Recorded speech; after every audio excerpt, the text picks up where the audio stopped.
നമസ്കാരം. Big boss big boss ഏകദേശം അവസാനത്തോട് അടുത്തുകൊണ്ടിരിക്കുകയാണ്. ഇനി ഏകദേശം 10-28 ദിവസം കൂടിയേ ഉള്ളൂ.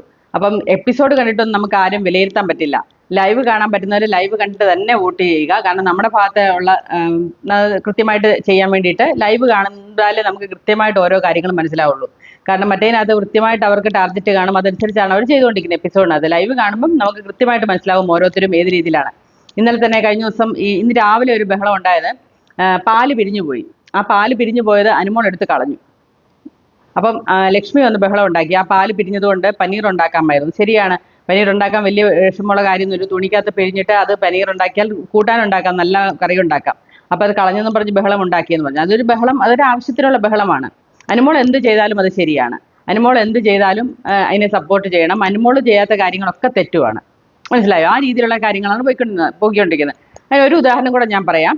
കഴിഞ്ഞ ദിവസം ഇതുപോലെ ലക്ഷ്മിയുടെ കിച്ചൺ ക്യാപ്റ്റൻ സമയത്ത് കുറച്ച് ചോറ് അധികം വന്നു. അപ്പൊ ലക്ഷ്മി ആരോടെങ്കിലും വീണ്ടും വേണോ എന്നും വിളിച്ചു ചോദിച്ച് കൊടുക്കാറില്ല. അതുകൊണ്ട് അത്രയും ചോറ് അധികം വന്നു. 1-2 പേർക്ക് കഴിക്കാനുള്ള ചോറ്. പക്ഷെ നല്ല കറിയൊക്കെ ആണെങ്കിൽ എല്ലാവരും കൂടെ കഴിച്ച് തീർക്കാനുള്ള ചോറേ ഉണ്ടായിരുന്നുള്ളൂ. ഓക്കെ, ഇന്നലെ ഇതേ സമയത്ത് ചോറ് അധികം വന്നു. ഷാനവാസിന് ക്യാപ്റ്റനായിട്ട് പോലും ഷാനവാസിനോട് ചോദിക്കാതെ അനുമോൾ എന്ത് ചെയ്തു? അത് മുഴുവൻ എല്ലാവരെയും കൊണ്ടും നിർബന്ധിച്ച് കഴിപ്പിച്ചതല്ല, വേണമെന്ന് ചോദിച്ചപ്പോൾ നിവിനും അനീഷും എല്ലാവരും ഓടിപ്പോയി. അതെല്ലാം ബാക്കി അവർ ഫുള്ള് തൂത്തുവാരി എടുത്തു. മനസ്സിലായോ? അപ്പം ഒരേപോലെ അളന്നിടുന്നതാണ്. അനുമോൾ അളന്നിട്ടാലേ ഒട്ടും അധികം വരത്തില്ല, എല്ലാവർക്കും കൃത്യമാണെന്ന് പറഞ്ഞാൽ അതേ കാര്യം നമ്മൾ കൃത്യമായിട്ട് അരി ഇടുന്നവർക്ക് അറിയാം. ഒരു പാത്രത്തിൽ എന്നും അളന്നിടേണ്ട കാര്യമില്ല. ചിലരങ്ങനെയാണ് ചെയ്യുന്നത്. എല്ലാം കൈകളൊക്കെ നമ്മൾ ഉപ്പൊക്കെ ഒന്നും അളന്നാണ് ഇടുന്നത്. അല്ല, അതേപോലുള്ള ചില കാര്യങ്ങളാണ്. സ്ത്രീകൾക്ക് അങ്ങനെ കുറെ കഴിവുകൾ ദൈവം അറിഞ്ഞു കൊടുത്തിട്ടുണ്ട്. അത് പറയാതിരിക്കാൻ പറ്റില്ല. അപ്പൊ അതാണ് സംഭവം.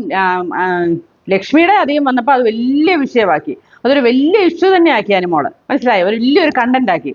അതേസമയം അനുമോള് ചോറ് വെച്ചപ്പോൾ അളന്നൊക്കെയാണ് വെച്ചത്. എന്നിട്ടും അധികം വന്നു. നല്ല കറികൾ ഉണ്ടായിരുന്നു, നല്ല കറികൾ, അതായത് മട്ടൻ കറിയൊക്കെ ഉണ്ടായിരുന്നു. എന്നിട്ട് പോലും ചോറ് അധികം വന്നു. അത് അവസാനം വീണ്ടും വിളിച്ച് ഓരോരുത്തരെ കൊണ്ട് കഴിപ്പിക്കുന്നതാണ് നമ്മൾ കണ്ടത്. മനസ്സിലായി? അതേപോലെ നാദിലേക്ക് കുറച്ചേറെ ഫേവറൻസ് കാണിക്കുന്നത് നമ്മൾ കണ്ടു. അങ്ങനെയുള്ള കുറെ. എൻ്റെ ഷാനവാസ് വന്ന് അതിന് വേണ്ടി ചോദിക്കുന്നുണ്ട്, അത് എന്തിനാ വൈകുന്നേരം എടുക്കരുതായിരുന്നോ, വൈകുന്നേരം കടലക്കറി ഇരിപ്പുണ്ട്, മറ്റേ ഇരിപ്പുണ്ട് എന്നൊക്കെ പറഞ്ഞ് അത് മറികടക്കാൻ ശ്രമിക്കുന്നു. എങ്കിലും ഇതേ തെറ്റാണ് ലക്ഷ്മി ചെയ്തത്. പക്ഷെ അനുമോൾ ചെയ്യുമ്പോൾ അതെല്ലാം ശരിയാണ്. മറ്റാര് ചെയ്താലും അതെല്ലാം തെറ്റാണ്. മനസ്സിലായോ? അപ്പൊ അങ്ങനെയുള്ള കുറെ മാനിപ്പുലേഷൻസ് നടക്കുന്നുണ്ട് ഈ ബിഗ് ബോസിനകത്ത്. നമുക്കത് ലൈവ് കണ്ടെങ്കിലേ നമുക്ക് അതിന്റെ കൃത്യമായ കാര്യങ്ങൾ മനസ്സിലാക്കാൻ പറ്റുള്ളൂ. അതേപോലെ തന്നെ ഇന്നലെ സാരി ഉടുത്തുകൊണ്ടുള്ള അനുമോളുടെ പ്രകടനം, എല്ലാവരും ബോൾ പിടിക്കാൻ വേണ്ടി, പണ്ടൊക്കെ നമ്മൾ മാങ്ങാപ്പഴം ഒക്കെ പെറുക്കാൻ വേണ്ടിയിട്ട് ഈ പാവാടിക്കകത്തും ഒക്കെ പൊക്കി പിടിച്ച് എന്ന് പറഞ്ഞ പോലാണ് ഈ 10-30 വയസ്സുള്ള അനുമോള് ഈ സാരിക്കകത്ത് ഇതെല്ലാം കൂടെ വരിഞ്ഞു ചുറ്റി. അതൊന്ന് ലൈവ് കാണേണ്ടതായിരുന്നു. അത് ലൈവ് ഒന്ന് കാണാനും മാത്രം ഉണ്ടായിരുന്നു.